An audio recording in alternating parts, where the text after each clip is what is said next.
Breath rattles over an open radio in Gray 12 while the canyon scrapes at the signal like stone on bone.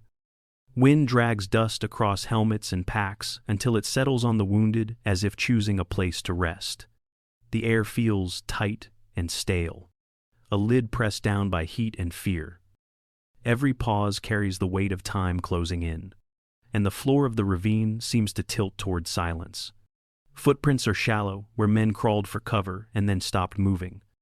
Gloved hands grip webbing and rifle slings, not for attack, but to keep from sliding into the idea of the end.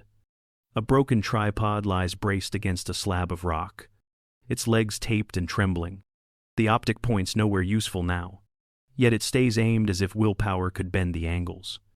The feed in the headset pops with tiny sparks of static that never become words.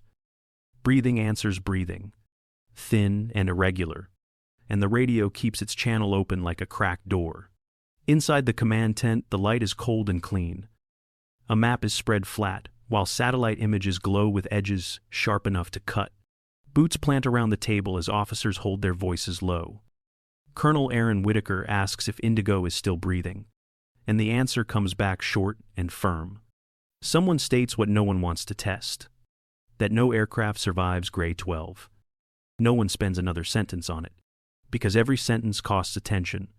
The tent listens to its own hush, a discipline learned over years. Fingers hover over grease pencil marks that circle the canyon like a warning ring. Back in the ravine, the dust hangs in layers that dull the sun. Heat presses off the rock and turns the air into a slow grind. A new sound begins far off and under everything. It touches the chest before the ear can name it and moves the dust in a thin shiver. It is metal and fast and wrong for a place that swallows noise.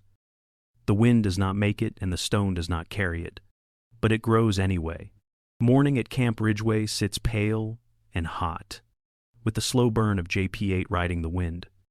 Heat lifts off the runway in soft ripples, while forklifts hum and headset cords slap against tucked uniforms.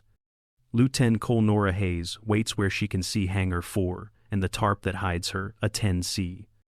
Her call sign is Ghost 3, and her name lives under operational restrictions, pending evaluation that never seems to end. The Warthog rests inside the bay like a held breath. It is not declared broken, only parked in a half-life that keeps hands off and questions quiet. Hayes wears flight gloves even when she is not on a step. She checks METAR and TAF on a scarred tablet, paging through wind, cloud, and pressure as if the sky still answers to discipline. MSCA Blake Turner passes with the calm of a crew chief who trusts torque specs and optoform, 781 more than gossip. He hears the young pilot's joke about cowboy runs and lets the noise slide past him without a nod. The line carries its rumors the way dust carries light. Some say Hayes hunts danger. Some say she cannot let go of a canyon. And none of it changes how she sits with her shoulders square and her boots planted. Time drifts until the base changes tempo by a hair. Laughter thins near the fuel carts. Footsteps tighten near the command building, and a runner cuts across the ramp with a folder clamped flat like it matters. The command tent breathes cold air while screens wash the canvas in blue. Cables hum. Fans keep a low rhythm, and a wide map waits under palms that do not waste motion. Open radios lay a thin hiss across the room. The static feels like dust in the lungs, a reminder that someone far away is still holding a button. Capt. Megan Shaw plays back the broken traffic from Indigo 6. Breathing rises and falls. A clipped report mentions contact and casualties, and then the channel falls into a hard and simple silence. First, Lieutenant Tyler Grant leans over the map with a grease pencil that leaves a dark loop around Gray 12. The mark hangs there like smoke that refuses to clear. SS Sergeant Daniel Brooks keeps one hand on the set and one eye on the signal bars. He trims the noise, holds the net open, and waits for anything that sounds alive. Colonel Aaron Whitaker asks if Indigo is still breathing in a voice that does not need to climb. The answer comes back short and sure, enough to push the room forward one step. Someone repeats the line that no aircraft survives Gray 12. No one argues the point. Because argument burns seconds, and the canyon takes interest in anything slow. Capt. Megan Shaw adds the only name that has ever beaten that corridor. She says, Ghost 3, and the call sign drops into the space like metal on concrete.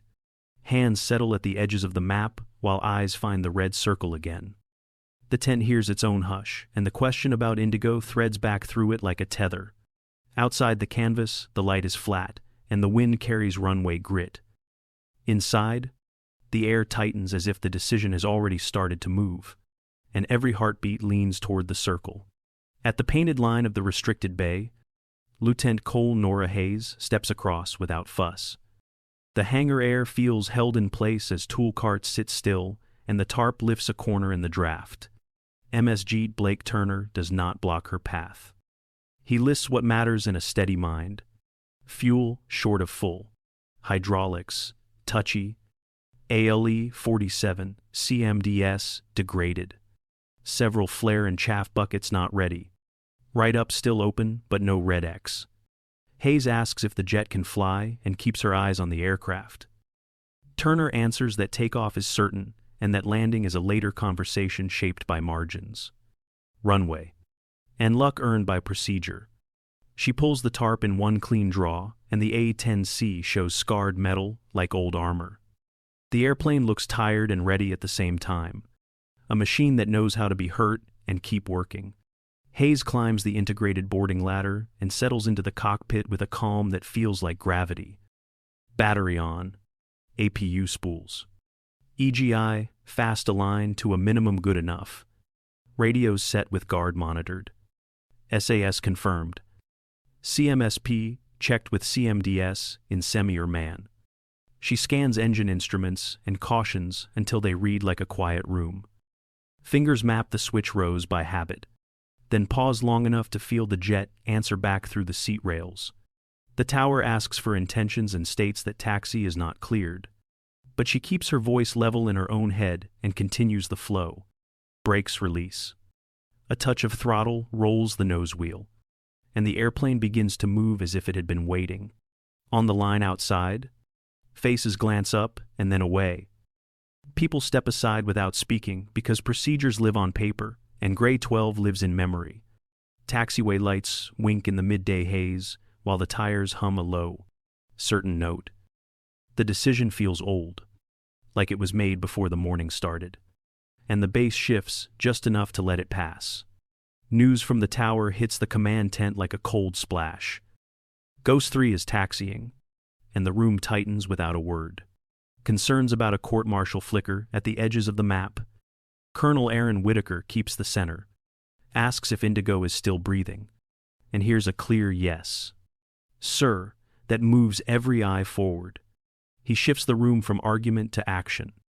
Rotary Detachment 47 stands up with 2 CH-47F Chinook crews. Briefed for Cassavac and exfil only when the corridor opens under Ghost 3. First Lieutenant Tyler Grant pins routes with a steady hand and marks holding points that match terrain and fuel risk. He draws a conservative ingress and egress for heavy lift, then tapes a backup line in case winds shift. Captain Megan Shaw watches feeds that glow like ice and tags likely firing points on the ridge. She calls out threat priority in tight sentences that fit the net and keeps a running picture for the commander. Staff Sergeant Daniel Brooks rides the radios with a calm wrist. He trims chatter, keeps the channel clean, and pushes updates in short bursts that do not step on aircraft. Orders stay simple and north of the cockpit. Colonel Whitaker does not reach for the stick from a tent. He builds the frame around a single fact that Indigo is still breathing. Loadmasters check straps on the flight line, and engines spool in the distance like a promise. The map steadies. The noise drops. And hands move with that practice speed that feels slower than panic and faster than fear. Argument fades into preparation until the room holds one shape and one plan. The campaign has a spine now, and it points at Gray 12. Everyone understands what must happen next without hesitation. Ghost 3 lifts off and drops to the contours like a shadow, learning to breathe. The A-10C settles into nap of the Earth flight that stitches dirt and rock into one road. Gray 12 waits ahead like a narrow throat in the hills. Hayes rides the radalt with a careful hand. She picks a line that folds under ridges and slides behind spurs, using terrain masking to stay small against the canyon walls. Micro inputs on stick and throttle smooth the bumps. The jet answers with small shivers through the seat rails, each one a hint of crosswind or rotor trying to push a wing. Known essential cautions go dark so attention can stay in the cone ahead. SAS stays on to tame the twitch while eyes sweep MWS and RWR tapes for the first whisper of a threat. She listens to pressure like it has a voice. When the air thickens at the floor, she steals another foot. And when it thins at a bend, she buys a little space to ease the turn. Ground effect brushes the belly now and then, but the real work is in staying masked. The plane tucks into shadows that shift with the sun and keeps the profile low enough to be mistaken for the canyon itself. Breath becomes a metronome matched to engine pulse and the soft tick of instruments. Ahead, the light goes thin and tilted, and the canyon begins to pull the world inward. The jet skims a rib of stone and slides deeper until the horizon is just a blade. Gray 12 is at the threshold now, and every choice from here will count in seconds and inches right now. The canyon opens just enough for a setup run, and Hayes slides the A-10C out of pure NOE into a measured approach. She checks the map picture against the glass and fixes Indigo 6 in her mental do not touch box. Threats rise on the stone like pins on a board. High-angle firing points, a quiet observation perch, and a cluster that smells like IR, man pads, all sit where ridgelines cross sight. She rolls in with control, nose held steady to build a clean sight line. Airspeed sits where the gun will track without walking away from the pipper. The GAU-8A speaks in short, controlled bursts of 30 by 173 mm. She trims just enough to keep dispersion tight and lets the barrel cool between pulses. Angles matter more than noise. She keeps the line shallow to avoid ricochet into the floor and holds a safe offset from Indigo 6 that honors deconfliction. The first firing point dies into dust and broken rock. She is already egressing, low and fast, because the kill zone punishes anyone who lingers. Wind in the gorge has a habit of lying. She reads the drift off the dust plume, corrects half a degree, and comes back on a new axis that hides in the canyon's fold. Another roll in and the observation perch disappears in a blink. The gun stops the instant it should, and the airplane leaves the angle before echoes finish. Her checks are quick and calm. Ammunition remaining. Engine temps, radalt. MWS quiet. RWR honest. Radio calls kept to the minimum that keeps friends informed. On the ground, the pattern changes. Incoming fire slackens, then stutters, and men who had gone still begin to move with purpose again. The canyon holds its breath as if listening for a mistake. Instead, it hears discipline repeat itself, pass after pass, until the ridges finally stop answering back. The pattern on the ridge changes as Hayes skims the wall and glances across her sensors.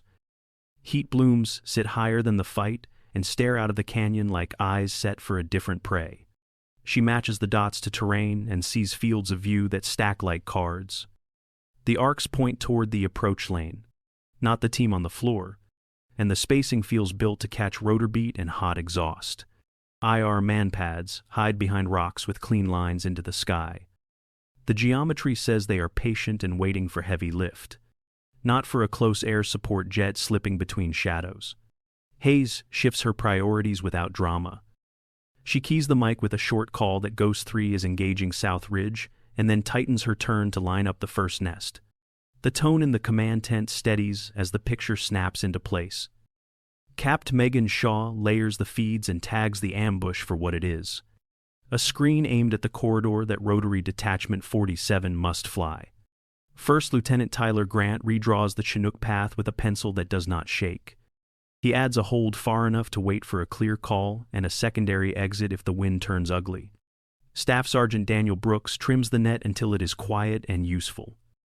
He keeps updates small and clean so the pilots can hear their own breathing and not lose the thread.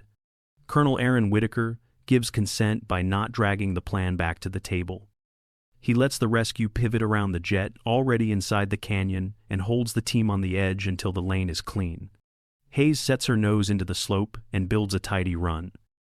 The A-10C feels heavy in a good way, and the ridge grows across the canopy like a problem about to be solved. The room hears the engines in its bones, though the sound is miles away. The canyon hears them first, and the pace in both places rises as the jet drops toward the south face. The nose goes down into the south face, and the G-load presses her spine into the seat. Cautions flare at the edges of vision, but task saturation stays inside the lane she owns. Pipper steadies. Wings level through the burble, and the ridge fills the glass. Hayes holds airspeed, where tracking is true, and the sight picture stops wandering. Burst 1 from the GAU-8 Avenger hits in a tight rake. 30 by 173mm rounds turn the first launcher into rock dust and dead metal. She releases the trigger at the count she trusts and lets the gun breathe. The airplane is already leaving the angle because the kill zone punishes linger. Fuel ticks down faster than she likes, and the needles tell the truth. CMDS is degraded, so every pass must be clean, short, and gone before anyone can return fire. She bends the egress behind a spur and uses terrain masking to cut the enemy view. Radalt stays honest while the wind claws at a wingtip and then lets go, back in on a shifted axis. She builds a second run with a safer offset. The ridge tries to pull the nose, but the trim holds and the sightline stays steady. Burst 2 walks through the second firing point aimed at the helicopter lane. The plume blooms uphill, and she leaves before the Echo stops trying to follow. The jet drops back into shadow, and the cockpit checks are brief and calm. Ammunition remaining. Engine temps green enough. MWS quiet. RWR clean. Radios kept to the minimum that keeps friends aligned. On the floor of the canyon, Indigo 6 hears explosions where they did not expect them. The pattern says the sky is being cleared, not just covered. In the command tent, pencils move over the map with new confidence.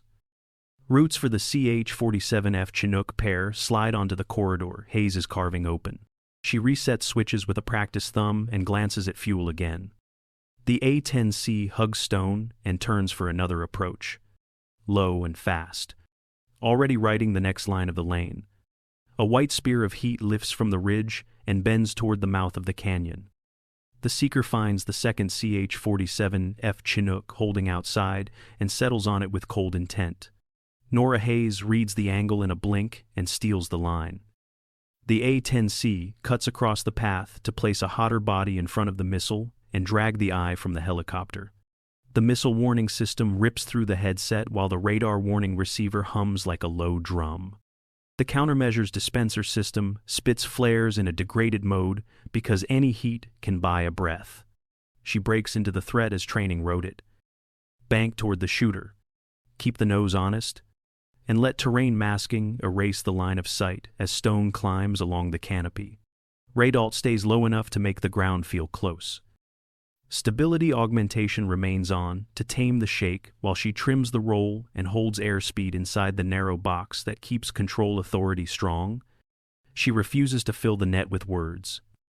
A brief position call is all she gives the radio, because survival now lives in hands and feet and not in sentences. The missile closes with a clean hunger and ignores the first decoy bloom.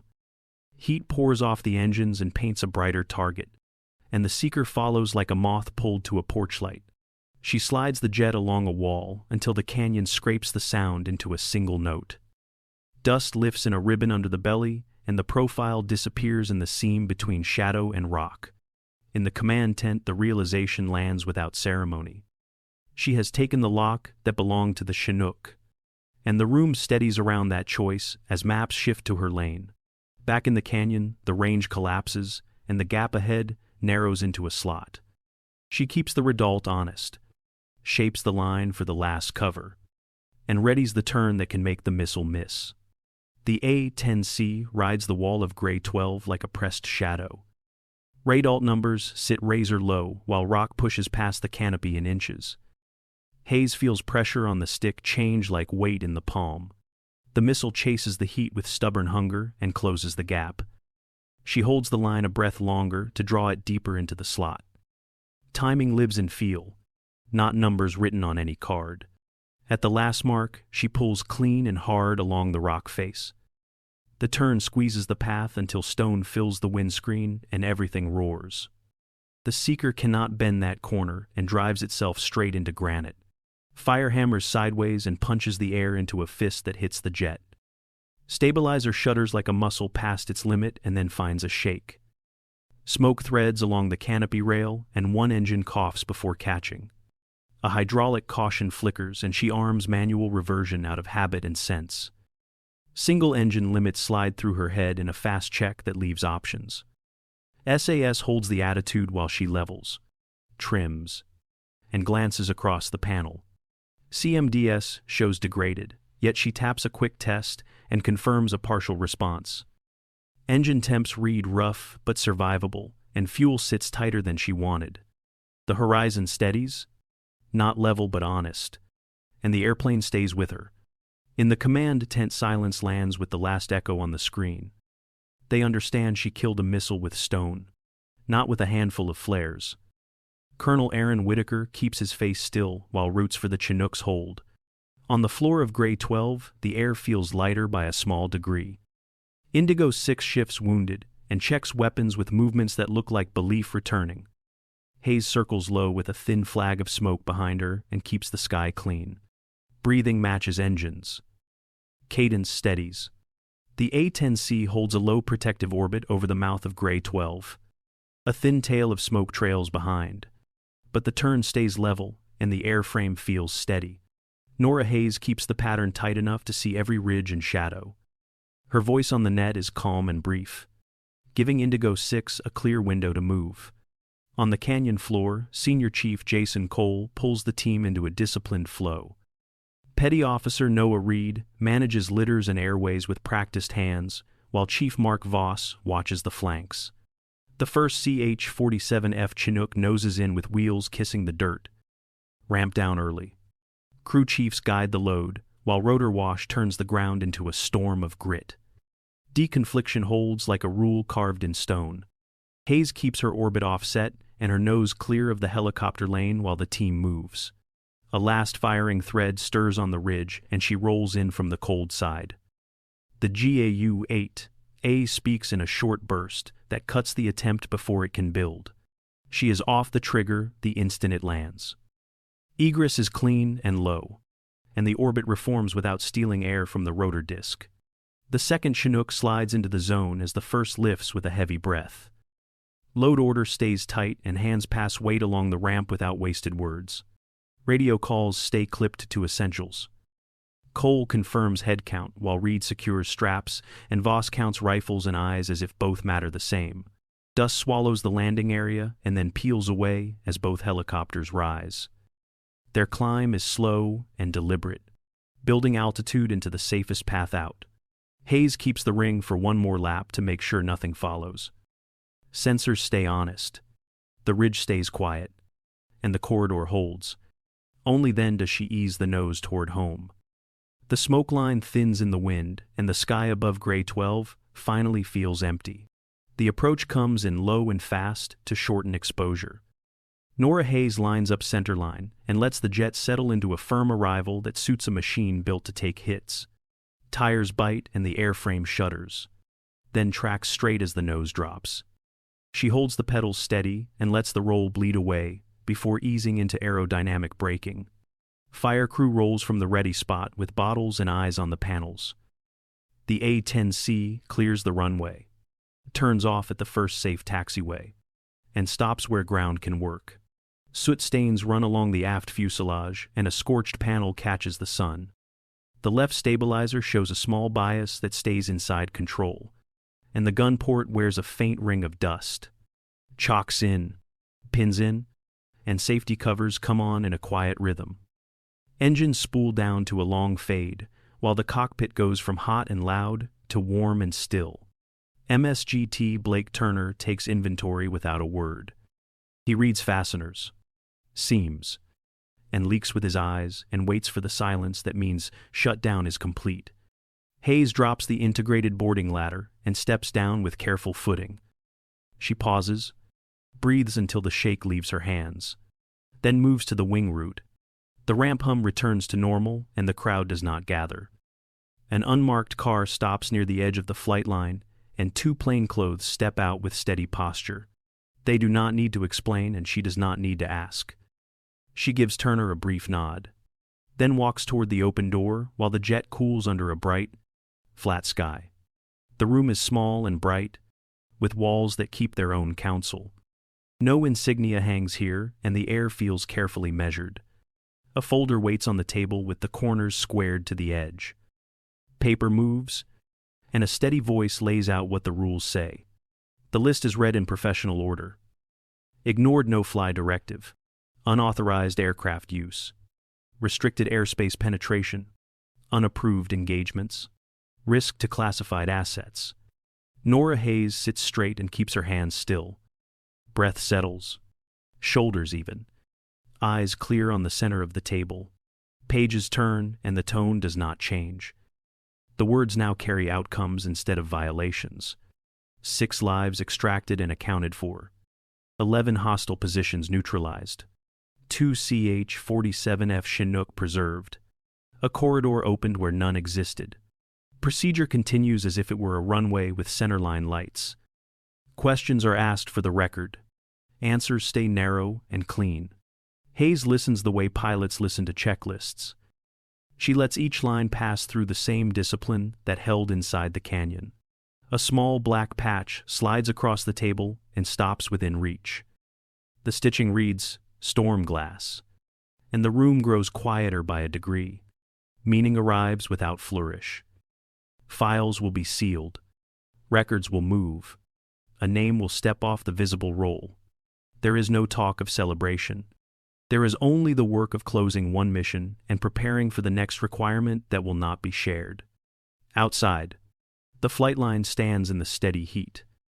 People turn a little straighter when they think about a jet that came home smoking, and sure, no applause waits at the edge of the ramp. Respect lives in the way tools are put away and voices stay level. An A-10C passes in memory above the roofs and antennas. The sound is imagined now, but the posture it leaves behind is real.